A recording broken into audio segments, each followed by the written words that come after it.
കഴിഞ്ഞയാഴ്ച കോഴിക്കോട്ടെത്തിയ ബഹിരാകാശ യാത്രിക സുനിത വില്യംസിൻ്റെ അപ്രതീക്ഷിത സന്ദർശനത്തിൻ്റെ ഒരു ത്രില്ലിലാണ് കടലുണ്ടി എന്ന ഗ്രാമം. കടലുണ്ടി കമ്മ്യൂണിറ്റി റിസർവിൽ സന്ദർശനം നടത്തിയ സുനിത വില്യംസ് 1 മണിക്കൂറോളം കണ്ടൽ വനങ്ങളും കടലുണ്ടി പുഴയും ഒക്കെ കണ്ട് ആസ്വദിച്ച് മടങ്ങിപ്പോയി. ബഹിരാകാശത്തെ കണ്ട സൗന്ദര്യം പോലെ ഭൂമിയുടെ സൗന്ദര്യം എങ്ങനെയെന്ന് കടലുണ്ടിയിൽ നിന്ന് അവർക്ക് മനസ്സിലാക്കാൻ കഴിഞ്ഞു എന്നാണ് നമുക്ക് ലഭിക്കുന്ന വിവരം. കടലുണ്ടിയിലേക്ക് സുനിത വില്യംസ് കോഴിക്കോട് എത്തിയപ്പോൾ അതിലവർ തിരഞ്ഞെടുത്ത സ്ഥലങ്ങളിൽ, അവർ പോകാൻ ആഗ്രഹിച്ച സ്ഥലങ്ങളിൽ ഒന്ന് കടലുണ്ടിയായിരുന്നു. കടലുണ്ടി കമ്മ്യൂണിറ്റി റിസർവിൽ വന്ന് മനോഹരമായ കാഴ്ചകളൊക്കെ കണ്ട് അവർ മടങ്ങി. വളരെ രഹസ്യമായിട്ടായിരുന്നു അവരുടെ വരവ്. ആ വരവും പോക്കും ഒക്കെ പിന്നീട് നമ്മൾ ചിത്രങ്ങളിലൂടെയും മറ്റുമാണ് കണ്ടത്. എന്നിരിക്കെ പോലും ഈ കടലുണ്ടി എന്ന കുഞ്ഞു ഗ്രാമത്തെ അവർ തിരഞ്ഞെടുത്തത് ഈ കടലുണ്ടിക്കാർക്കെല്ലാം വ്യക്തിപരമായ അഭിമാനമുള്ള കാര്യമാണ്. എന്തായാലും കമ്മ്യൂണിറ്റി റിസർവിലെ ആളുകളൊക്കെ നമ്മളോടൊപ്പം ഉണ്ട്. എങ്ങനെയായിരുന്നു ആ യാത്ര? അവരിവിടെ എത്തിയ ശേഷമുള്ള വിശേഷങ്ങൾ എന്തൊക്കെയായിരുന്നു എന്ന് നമുക്ക് അവരോട് തന്നെ ചോദിക്കാം.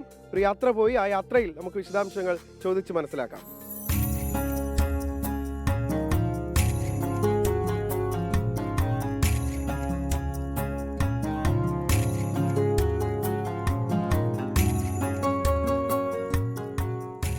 കടലുണ്ടിപ്പുഴയുടെ ഓളങ്ങളെ തഴുകിയുള്ള ഈ കണ്ടൽക്കാടൊക്കെ കണ്ടുള്ള മനോഹരമായ കാഴ്ചകൾ ആസ്വദിക്കാൻ വേണ്ടിയാണ് സുനിത വില്യംസും സംഘവും എത്തിയത്.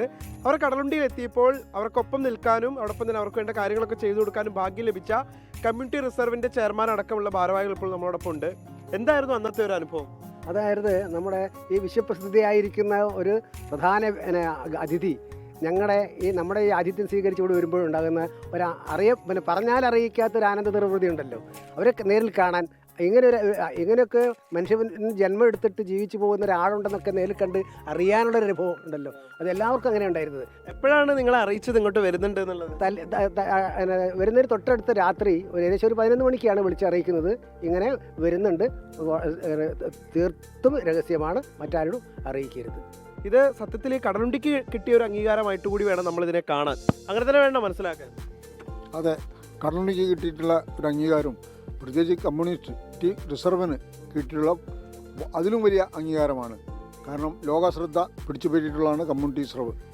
അപ്പോൾ ഞങ്ങൾ ഈ കമ്മിറ്റി മെമ്പർമാരെന്നുള്ളവർക്ക് ഞങ്ങൾ അതിയായ സന്തോഷമുണ്ട് ഇവിടെ സന്ദർശിക്കാൻ കഴിഞ്ഞതിൽ. സുനിത വില്യംസ് കടലുണ്ടിയിൽ എത്തിയപ്പോൾ അവർക്കൊപ്പം തോണി തുഴയാൻ ഭാഗ്യം കിട്ടിയ ഒരു ചെറുപ്പക്കാരനുണ്ട് ഇവിടെ.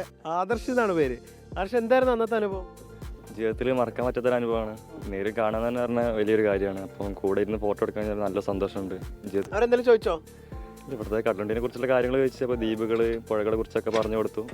സുനിത വില്യംസ് കോഴിക്കോട് എത്തിയപ്പോൾ അവർ ചൂസ് ചെയ്ത വളരെ വളരെ പ്രധാനപ്പെട്ട സ്ഥലങ്ങളിൽ മാത്രമേ അവർ പോയിട്ടുള്ളൂ. ഇപ്പോൾ ഫറോക്കിലെ ഓട്ട് കമ്പനി കാണാൻ വേണ്ടി പോയി. അങ്ങനെ പ്രധാനപ്പെട്ട ഇടങ്ങൾ അവർ തിരഞ്ഞെടുത്തതിൽ ഏറ്റവും ആദ്യം അവരെത്തിയ ഒരു ടൂറിസ്റ്റ് സ്പോട്ടാണ് കടലുണ്ടി. അത് ആ നിലയ്ക്ക് കടലുണ്ടി എത്രത്തോളം ആളുകളിലേക്ക് പടരുന്നു, കടലുണ്ടിയിലെ ഈ വൈവിധ്യവും അതോടൊപ്പം തന്നെ ഈ കണ്ടൽക്കാടുകളുടെ ഭംഗിയും ഒക്കെ എത്രത്തോളം ആളുകളിലേക്ക് എത്തുന്നു എന്നുള്ളതിൻ്റെ ഏറ്റവും പ്രധാനപ്പെട്ട ഒരു ഉദാഹരണമാണത്.